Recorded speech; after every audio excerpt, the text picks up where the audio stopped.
For today's episode, magluluto naman tayo ng napaka-trending at napakasarap na chicken biryani. At ituturo ko sa inyo ang buong proseso step by step, kaya tara simulan natin to mga kasolid. Bale, bumili nga pala ako ng 1 kilong basmati rice at hugasan ko lang to hanggang sa luminaw ang tubig. At kung gusto mong kumain ng chicken biryani at hindi mo alam kung paano lutuin to, pag tinapos mo ang bidyong to, siguradong marunong ka na. At after ko itong hugasan mga kasolid, ibababad ko lang to ng nasa 45 minutes. At habang naghihintay tayo mga kasolid, i-chop ko muna yung mga chicken leg quarter at hugasan. At pagkatapos kong hugasan yung mga manok, sasangkapan naman natin ng mga solid na aromatic. Lalagyan ko ito ng isang paketing Shan Biryani Mix. At syempre, gagamit din tayo dito sa napaka-solid na herbs and spices ng Barrio Natural. Tulad ng curry powder, paprika powder, gram masala, ground black pepper, turmeric powder at chili flakes. At maglalagay din ako ng tansya-tansyang patis. At syempre, hindi pwedeng mawala ang plain yogurt. At haluhaluin ko lang to hanggang sa magsama-sama ang nilagay ko solid na aromatic. Shoutout kay Joshua Espinosa ng Pili Camarines Sur. At salamat sa mga bagong viewers at followers dyan. Welcome po kayo dito. At imamarinate ko lang to, siguro bigyan natin ng 30 minutes. At habang naghihintay tayo mga kasolid, nagpakulo na ako ng tubig at lalagyan ko ng butter, star anise, daon ng laurel, pamintang buo, asin at halu-haluin. At siguradong nanonood din ngayon si Jason Gatula ng New Zealand. Maraming salamat sa panonood. At dahil 45 minutes na rin yung nakalipas, pwede ko nang ilagay yung binabad kong basmati rice. At shoutout nga rin pala sa ating mga bayaning OFW, mag-ingat po kayo lahat dyan. At isasalang ko lang to mga kasolid na parang nagsasaing lang. At maghihiwa muna ako ng napakaraming sibuyas. At nagpapa-shoutout nga rin pala sila Aerosmith Robles ng Canada at si JR Tamayo ng San Carlos City, Pangasinan. At after ko makapag-iwa ng maraming sibuyas mga kasolid, start ko naman galgarin yung bawang at luya. Mas masarap kasi dito yung pinong-pino. At pagkalipas ng ilang minuto, pwede rin sinaing kong basmati rice. Sobrang napakabango dahil may butter. At pagkatapos, naginit na ako ng mantika at start ko nang prituin yung mga sibuyas. At isasangag-sangag ko lang to hanggang sa lumabas ang aroma. At siguradong nanonood din ngayon si Lemor o Gainam ng Tarlac City. At dahil naluto na yung sibuyas mga kasolid, dating ko to dahil pantatappings ko mamaya. At ilalagay ko na yung bawang at luya, tapos maglalagay din ako ng chili flakes. At siguradong nanonood din ngayon si Ezekiel James Santos Colarga ng Mabalacat, Pampanga. At sinunod ko lang ilagay yung kamatis. At hahaluin ko lang to hanggang sa malusaw. At siguradong umabot na kayo sa part ng bidyong to, pwedeng paki-comment naman kung tagasan ka para malaman ko kung saan nakarating ang bidyong to. Maraming salamat. At dahil lutong-luto na yung kamatis mga kasolid, ilalagay ko na yung minarinade kong manok kanina. At sa punktong to mga kasolid, sumisingaw na ang mabangong amoy. Shoutout kay Jeric Tolentino ng Florida Blanca, Pampanga. At pipigaan ko nga rin pala ito ng lemon mga kasolid. At papakuluan ko lang to sa katamtamang apoy. Balikan natin mamaya pagluto na. At pagkalipas ng nasa 30 minutes na pagpapakulo, pwede na to mga kasolid. Talagang napakabango na at sobrang naaamoy ko na talaga ang aroma ng Indian food. Shoutout kay Jamaica Canlas Bondok at kay Joseph Caleb Canlas Bondok ng Lapas Tarlac. At naglagay nga rin pala ako ng siling pangsigang at pinakuluan ng nasa 1 minuto. At may gagawin pa tayo dito mga kasolid. Bale, inuna ko nilagay yung rice, tapos nilagyan ko ng manok, tapos binuhusan ko ng sauce at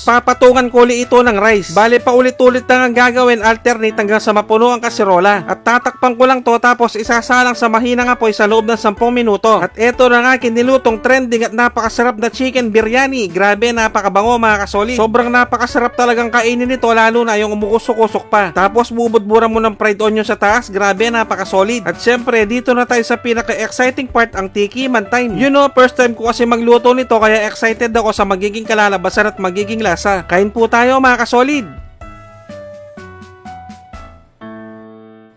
Sus Mariosep, kanyama na po. Grabe mga kasolid, lasang-lasang Indian food talaga. At yung anghang niya, saktong-sakto lang. At syempre, bibigyan ko na kayo ng isang pangmalakasang perfect bite para dito. Yung isasawsaw mo yung manok sa napakasarap na sauce mga tampo.